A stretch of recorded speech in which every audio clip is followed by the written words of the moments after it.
Hello students, आज हम लोग स्टार्ट करने जा रहे हैं अपना next topic Coulomb's law in vector form. बहुत सारे लोगों को इसमें इतना ज़्यादा कन्फ्यूजन होता है कि इसको वेक्टर फॉर्म में कैसे लिखें। बुक का समझ लेते हैं तो वो जो कॉन्सेप्ट बताया जाता है वो नहीं समझ में आता है, जो बताया गया उसको समझ लेते हैं तो बहुत सारे लोग कहते हैं कि जो बुक में दिया गया है उससे मैच नहीं कर रहा है। तो आज हम लोग ये सारे मैं आपके कन्फ्यूज़न दूर कर दूंगा। जो कॉन्सेप्ट बताऊंगा आपके पास जो भी बुक होगी उससे वो एकदम मैच करेगा। तो ज़्यादा बात ना करते हुए हम लोग स्टार्ट करते हैं और फिर आप लोग मुझे बताइएगा कमेंट में रिप्लाई करके कि आपको समझ में आया कि नहीं आया। तो हमारा टॉपिक है Coulomb's law in vector form. तो Coulomb's law in vector form में क्या होता था, तो सभी लोगों को मेरे ख्याल से मालूम है।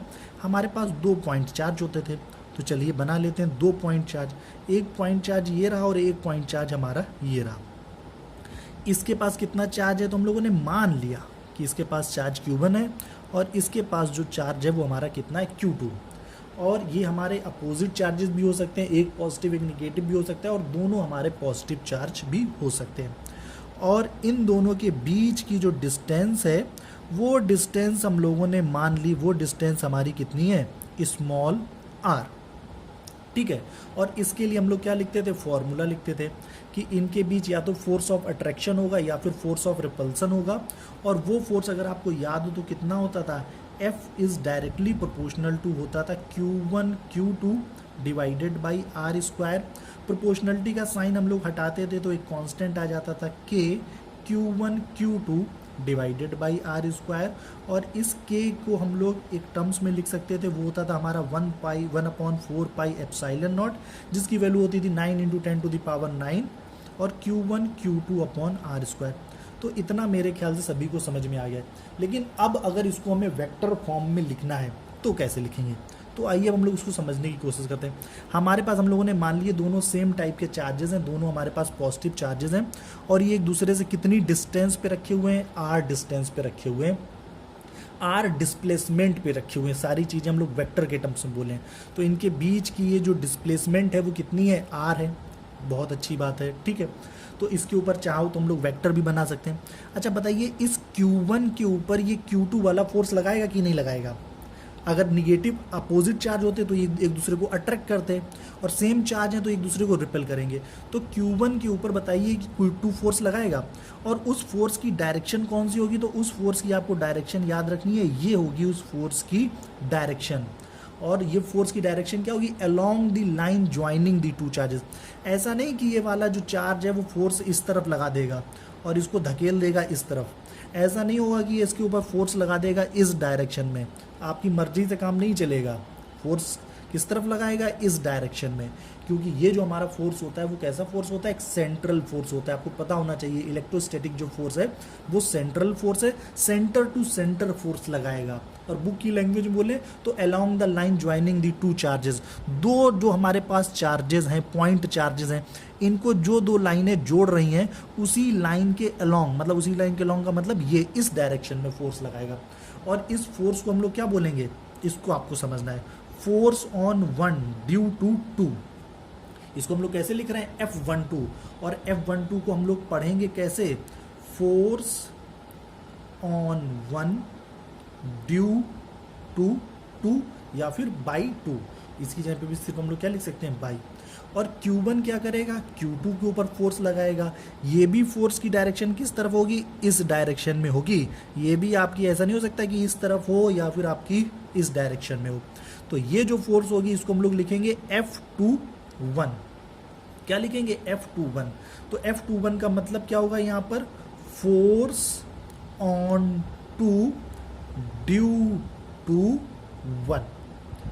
तो दूसरे वाले चार्ज के ऊपर पहला वाला चार्ज फोर्स लगा रहा है तो उसको हम लोग क्या बोल रहे हैं, F21। पहले वाले चार्ज के ऊपर आपका दूसरा वाला चार्ज फोर्स लगा रहा है उसको हम लोग क्या बोल रहे हैं, F12।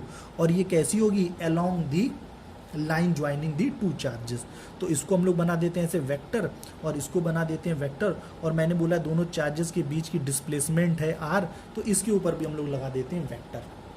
तो अब देखिए सारा कुछ, अच्छा फोर्स इन दोनों के बीच में लग रही है और फोर्स हमको पता है क्लास 11 से कि एक वेक्टर क्वांटिटी होती है।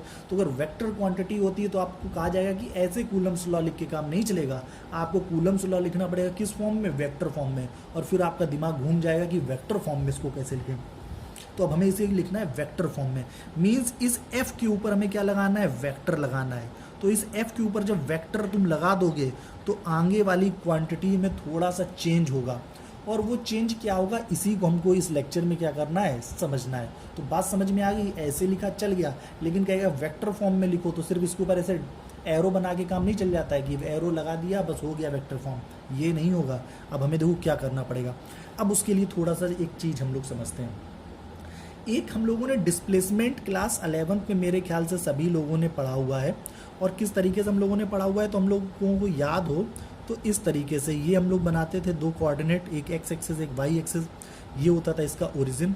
एक पार्टिकल ओरिजिन से इस पॉइंट पी पर है, ये डिस्प्लेसमेंट, ठीक है। पार्टिकल हमारा यहाँ पे है तो इसकी इस ओरिजिन से जो डिस्प्लेसमेंट होती थी उसको हम लोग ऐसे लिखते थे कि ये डिस्प्लेसमेंट है, मान लो R1 डिस्प्लेसमेंट पे। फिर यही पार्टिकल एक दूसरी पोजीशन पे चला जाता था, उस पोजीशन को हम लोग नाम देते थे Q। तो हमने कहा ये यहाँ पे चला गया और इसकी ओरिजिन से जो डिस्प्लेसमेंट है वो है हमारी R2। तो अगर आपसे पूछा जाए PQ, ये जो PQ है ये कितनी डिस्प्लेसमेंट है, तो इसको लिखने के लिए आप इसको इस तरीके से मिला देते थे। और लिखते कैसे थे कि ये जो बाद वाला होता था उसको पहले लिखते थे और पहले वाला जो होता था उसको बाद में लिखते थे। तो ये जो PQ डिस्प्लेसमेंट होगी उसको हम लोग कैसे लिखते थे, R2 माइनस R1 करके। बात मेरे ख्याल से सभी को समझ में आ गई। डिस्प्लेसमेंट को लिखेंगे, जहां पर हम लोग पहुंच रहे हैं उसको पहले लिखेंगे और जहां से हम लोग चल रहे हैं उसको क्या करेंगे, बाद में लिखेंगे। तो PQ हमारा कितना होगा, R2 माइनस R1। अब बताइए इस Q1 के ऊपर ये Q2 क्या कर रहा है, फोर्स लगा रहा है। कितनी फोर्स लगा रहा है, F12 फोर्स लगा रहा है, वेक्टर F12 फोर्स लगा रहा है। तो इस Q1 की जो पोजीशन हम लोग लिखेंगे, फोर्स की डायरेक्शन ये है, तो फोर्स इधर से चलना शुरू हुआ और आके यहाँ पे लगा के मारा के, यहाँ से ऐसे जू जू जू आया, धाड़ से इसके मारा, तो चला यहाँ से था और पहुँचा कहाँ पर, यहाँ पर। तो अगर ये इस पॉइंट से चलना स्टार्ट किया है और इस पॉइंट पर पहुँचा है तो इस फोर्स की जो डायरेक्शन होगी वो डायरेक्शन इस तरफ है, तो जो डिस्प्लेसमेंट होगी वो भी तो हम लोग इस तरफ ही लेंगे। तो उस डिस्प्लेसमेंट को हम लोग कैसे लेंगे, कहाँ पर पहुँचे हैं, यहाँ पर पहुँचे हैं, तो यहाँ पे 1 लगा हुआ है तो इसको लगा दिया हम लोगों ने R1। और चले कहाँ, किन पॉइंट्स से थे, तो 2 वाले से। तो R1 minus R2, vector R1 minus R2 हमारी क्या हो जाएगी, डिस्प्लेसमेंट हो जाएगी कि नहीं हो जाएगी। हम लोग 1 पर पहुंचे हैं लेकिन चले कहाँ से हैं, 2 से, तो इसको क्या लिखेंगे, R1 माइनस R2। देखिए हम लोग पहुंचे कहाँ पर थे, Q पे, चले कहाँ से थे, P से, तो इसको हम लोगों ने क्या लिखा था, R2 माइनस R1। तो जहाँ पर पहुंचते हैं उसको पहले लिखते हैं, जहाँ से चलते हैं उसको बाद में लिखते हैं। और इसको अगर आपको शॉर्ट में लिखना हो तो इसको हम लोग लिख सकते हैं R12।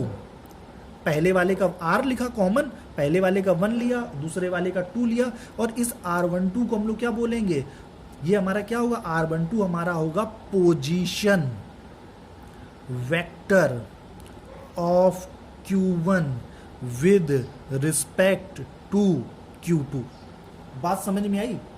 तो Q1 की position with respect to Q2, तो ये जो हमारी डिस्प्लेसमेंट होगी वो कितनी होगी, R1 माइनस R2। इसको शॉर्ट में लिखेंगे R12 और इसको बोलेंगे position vector of Q1 with respect to Q2। अब जब Q1 वाला Q2 के ऊपर फोर्स लगा रहा होगा, Q1 वाला किसके ऊपर फोर्स लगा रहा होगा, Q2 के ऊपर फोर्स लगा रहा होगा, तो जब फोर्स ऐसे जाएगी डुंग डुंग डुंग डुंग डुंग करते हुए इधर से, ये फोर्स जा रही है और यहाँ आके इससे टकराई, मैंने आपको डायरेक्शन, तो फोर्स की डायरेक्शन ये है।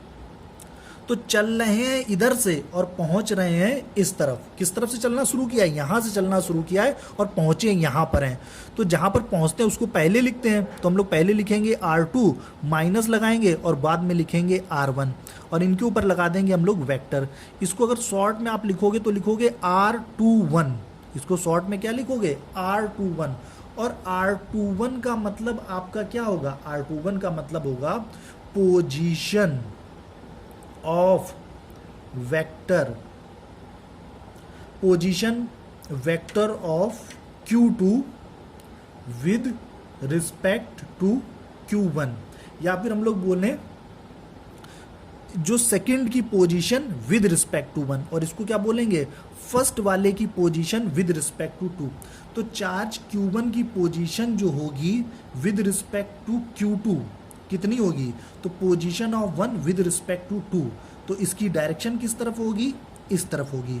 और position of Q2 with respect to Q1, तो ये कितनी होगी, R21 होगी, और इसकी डायरेक्शन कैसी होगी, इस तरफ होगी।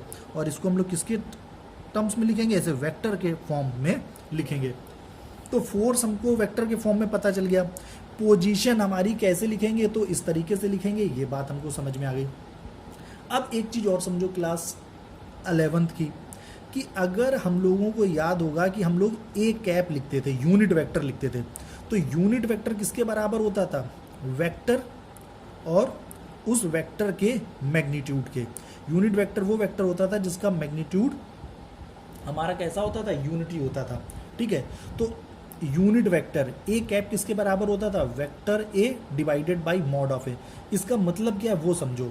अगर आपको वेक्टर लिखना है किसी चीज़ का और आपको उसका मैग्नीट्यूड पता है, तो आप उसके यूनिट वेक्टर से मल्टीप्लाई कर दीजिए, तो आपको वो वेक्टर, उसकी डायरेक्शन भी पता चल जाएगी और उसका मैग्नीट्यूड तो आपको पता ही था। तो मीन्स किसी वेक्टर क्वांटिटी का आपको मैग्नीट्यूड पता है, सुनिए ध्यान से, किसी वेक्टर क्वांटिटी का अगर आपको मैग्नीट्यूड पता है, ये मैग्नीट्यूड लिखा है, उसमें उसके यूनिट वेक्टर से आप मल्टीप्लाई कर दोगे, तो ये आपका क्या बन जाएगा, वेक्टर बन जाएगा। मीन्स अब आपके पास मैग्नीट्यूड भी होगा और डायरेक्शन भी होगी। तो अगर हम लोग क्या करें, ये जो हमारा लिखा है R12, ये हमारा एक पोजीशन वेक्टर है, और एक R21 ये हमारा पोजीशन वेक्टर है। अब हम लोग अपना फॉर्मूला लिखते हैं। तो देखिए, अब हम लोग अपना फॉर्मूला लिखेंगे, वेक्टर F इक्वल्स टू हमारा हो जाएगा 1/4 pi epsilon not Q1 Q2 upon R square. तो बताओ, ये सिर्फ और सिर्फ मैग्नीट्यूड लिखा हुआ है और हमको चाहिए इसकी डायरेक्शन भी। तो इसकी डायरेक्शन निकालने के लिए ये अगर हमको मैग्नीट्यूड पता है, तो इसमें अगर हम लोग क्या करेंगे, यूनिट वेक्टर का मल्टीप्लाई कर देंगे, तो इस फोर्स की आपको डायरेक्शन भी पता चल जाएगी। फिर से क्लास 11th में आइए, A क्रॉस B आपका किसके बराबर होता था, mod of A mod of B sine theta, या सिंपल हम लोग बोलें इसको लिखते थे AB साइन थीटा। लेकिन ये सिर्फ क्या होता था, मैग्नीट्यूड होता था। इसमें जब हम लोग n कैप का मल्टीप्लाई करते थे, तो ये हमारा क्या बताता था, डायरेक्शन भी रिप्रेजेंट करता था। बताता था कि नहीं बताता था, फिर उसके बाद ये हमारा डायरेक्शन भी बताता था। तो जब ये अब हमारा डायरेक्शन बता रहा है, तो इसका मतलब A क्रॉस B, अगर मैं आपको एक बोतल के ढक्कन से एग्जांपल समझाऊं, तो ये एक बोतल का ढक्कन होता था, ये इसकी रेडियस होती थी, और इस तरफ हम लोग फोर्स लगा रहे होते हैं, तो ऐसे करके हम लोग फोर्स लगा रहे हैं। ये इसकी रेडियस हो गई, और ये ऐसे करके इसके 90 डिग्री पर हम लोग फोर्स लगा रहे हैं। तो ये ढक्कन किस तरफ आता था, ऊपर की तरफ आता था। तो फोर्स मतलब इस एक्सिस पे डिस्प्लेसमेंट, ये जो रेडियस होती थी इस वाले एक्सिस पे फोर्स लगती थी। अभी इसको प्लेन में समझना है, फोर्स लगाते थे इस तरफ, तो ढक्कन ये आता था किस तरफ, ये इस तरफ, ऐसे ऊपर की तरफ हमारा ढक्कन उठते हुए आता था। तो यहाँ पर हम लोगों ने फोर्स लिखा है 1/4 pi epsilon not Q1 Q2 upon R square. अब इसके अगर हम लोग इसी के, इसमें ये है, ये तो हमारा स्केलर हो गया, ये भी हमारा क्या है, ये तो कांस्टेंट लिखा हुआ है। तो इसके अगर हम लोग किसके साथ मल्टीप्लाई कर दें, इसके यूनिट वेक्टर के, तो इसका यूनिट वेक्टर क्या होगा, तो इसका यूनिट वेक्टर होगा R कैप। इसका यूनिट वेक्टर क्या होगा, R कैप। अब इसको और डिफाइन करें। अब अगर हम लोग लिखें ये वाली फोर्स, कौन सी वाली, अगर हम लोग फोर्स लिखें, तो फोर्स इस वाले के ऊपर, जो Q1 के ऊपर जो Q2 फोर्स लगा रहा है, force on 1 due to 2, charge Q1 के ऊपर जो फोर्स Q2 लगा रहा है, अगर अब हम लोग उसको लिखें, तो F12 देखो वेक्टर लगा दिया, तो 1/4 पाई एप्सिलॉन नॉट तो था ही, Q1 हो जाएगा, Q2 हो जाएगा अपॉन R स्क्वायर, अभी आप लोगों ने लिख दिया। ठीक है, लेकिन इसके ऊपर ये फोर्स इस तरफ लग रहा है, लेकिन यहाँ से यहाँ तक की जो डिस्टेंस है, जो डिस्प्लेसमेंट है, देखिए ये वाली इस डायरेक्शन की, वो है R1 माइनस R2, या फिर उसको हम लोग क्या लिख सकते हैं, R12। उसको हम लोग क्या लिख सकते हैं, R12। तो इसको हम लोगों ने यहाँ पर लिख दिया R12, और ये जो था ये हम लोगों ने लिख दिया R12, यहाँ पर भी R12 लगा दिया। यूनिट वेक्टर से मल्टीप्लाई कर दो तो ये किस में कन्वर्ट हो जाता है, वेक्टर में कन्वर्ट हो जाता है। तो ये हम लोगों ने यहाँ पर 12 लिख दिया। दूसरे वाले चार्ज के ऊपर जो पहला वाला चार्ज फोर्स लगा रहा है, अगर आप उसको लिखोगे तो F21 बन जाएगा। F21 किसके बराबर होगा, 1/4 pi epsilon naught as it is रहेगा, Q1 Q2 as it is रहेगा।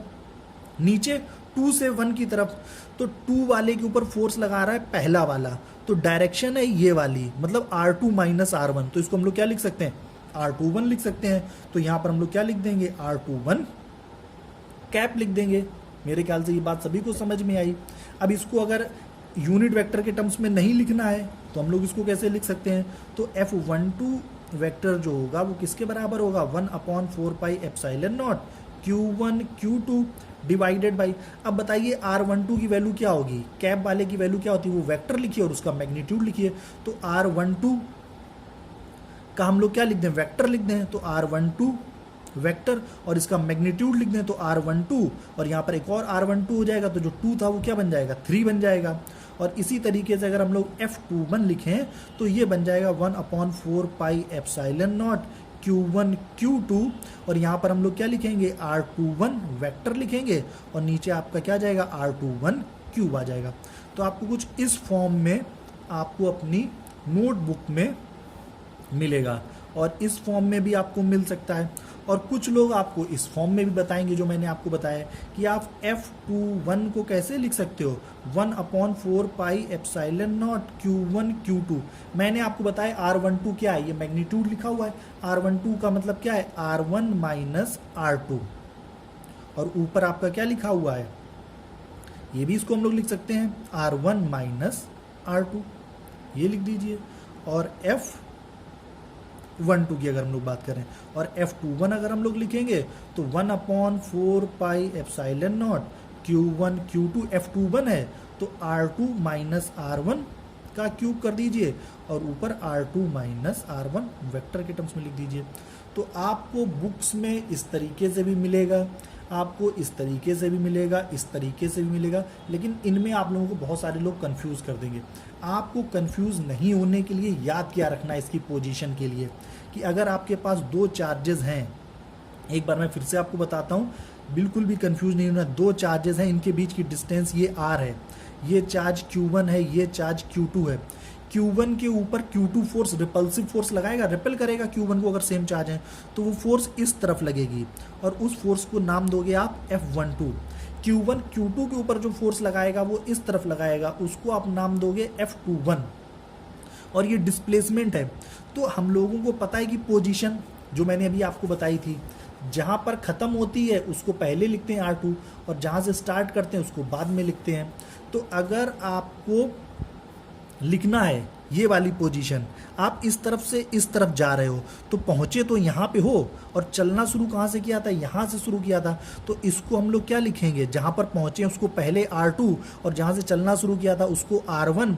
और बुक्स में आपको ये इसी तरीके से R21 मिल जाता है, तब हमको कन्फ्यूजन हो जाती है। तो इसका मतलब क्या है, position of 2 charge 2 with respect to 1, या फिर सिंपल बोलें position of second with respect to first. और जब हम लोग इस डायरेक्शन से इस डायरेक्शन में आ रहे हैं, मींस जब ये वाला चार्ज इसके ऊपर फोर्स लगा रहा है, ये वाला चार्ज इस वाले चार्ज के ऊपर फोर्स लगा रहा है F12, तो F12 का जब फॉर्मूला लिखोगे तो 12 के टर्म्स में तो लिखोगे, तो इसका मतलब जब फोर्स लग रही है तो चल भी तो इस तरफ से इस तरफ रहे होंगे, मतलब यहाँ से चलना शुरू किया होगा, यहाँ पर पहुँचे होंगे तो R1 पर पहुँचेंगे और R2 से चलना शुरू करेंगे, और इसी को बुक में लिखा होता है R12। तो जब फोर्स F12 लिखोगे तो उसमें क्या नीचे आएगा, R12 आएगा, और जब आप फोर्स F21 वाला लिख रहे होगे तो उसमें क्या आएगा, 21 ही आएगा। तो मेरे ख्याल से अब ये बात सभी को समझ में आ गई होगी।